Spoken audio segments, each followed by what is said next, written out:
नमस्ते प्यारे बच्चों। आज की कहानी का शीर्षक है संगत का असर। तो आइए सुनते हैं ये कहानी। एक बार एक राजा शिकार के उद्देश्य से अपने काफिले के साथ किसी जंगल से गुजर रहा था। दूर दूर तक शिकार नजर नहीं आ रहा था। वे धीरे धीरे घनघोर जंगल में प्रवेश करते हुए अभी कुछ ही दूर गए थे कि उन्हें कुछ डाकुओं के छिपने की जगह दिखाई दी। जैसे ही वे उनके पास पहुंचे कि पास के पेड़ पर बैठा एक तोता बोल पड़ा, पकड़ो पकड़ो, राजा आ रहा है। इसके पास बहुत सारा सामान है, लूटो लूटो, जल्दी आओ जल्दी आओ।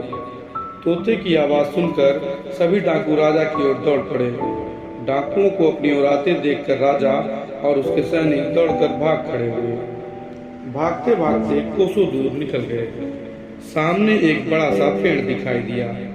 कुछ देर सुस्ताने के बाद उस पेड़ पर पास चले गए और जैसे ही पेड़ के पास पहुंचे कि उस पेड़ पर बैठा तोता बोल पड़ा, आओ राजन, हमारे साधु महात्मा की कुटी में आपका स्वागत है। आइए अंदर और पानी पीजिए और विश्राम कर लीजिए। तोते की इस बात को सुनकर राजा हैरत में पड़ गया और सोचने लगा कि एक ही जात के दो प्राणियों का व्यवहार इतना अलग अलग कैसे हो सकता है।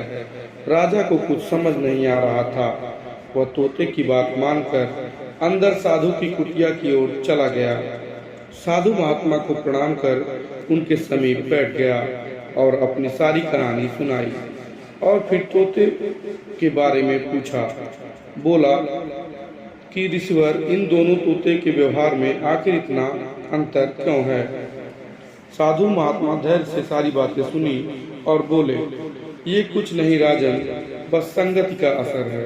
डाकू के साथ रहकर तोता भी डाकू की तरह व्यवहार करने लगा है और उनकी ही भाषा बोलने लगा है।